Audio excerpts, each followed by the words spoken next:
Falegnameria Paludetto.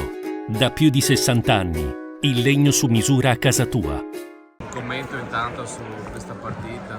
Beh, intanto grandissimo secondo tempo, abbiamo trovato subito aggiustamenti, energie nervose, abbiamo iniziato molto bene, state brave. Il primo tempo è chiaro, siamo un po' anche stanche, un po' anche in difficoltà, scioccate anche perché anche oggi mancavano 3, addirittura 4, compresa Santucci. Siamo in una condizione fisica molto molto complicata, adesso ci servirà un qualcosa di speciale sabato, ma sarà davvero molto molto dura. E infatti c'è questa trasferta prenatalizia che poi vi consente di andare successivamente ad un'altra partita importante, un altro derby importante, insomma è un passaggio importante questo, no? Per mantenere la testa. Sì, è chiaro, le ragazze ci stanno provando ai massimi, è ovvio che dobbiamo trovare energie da tutte, soprattutto in situazioni in cui abbiamo tante assenze come oggi.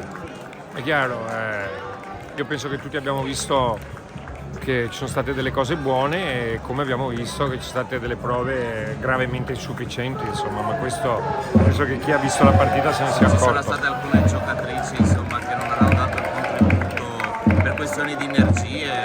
Non lo so, ma in genere l'energia nervosa e la concentrazione ci deve essere totale. È un peccato perché con questo tipo di energia, questo tipo di concentrazione non abbiamo nessuna chance di vincere niente quest'anno. Se la mentalità è quella del primo tempo, questa squadra non vincerà niente.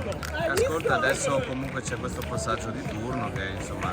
Passaggio di turno importante, adesso dobbiamo, più che le polacche di Danzica, dobbiamo pensare che domani viaggiamo per Roma e sabato rigiochiamo, quindi abbiamo meno di 48 ore per giocare, quindi quello è quello che conta.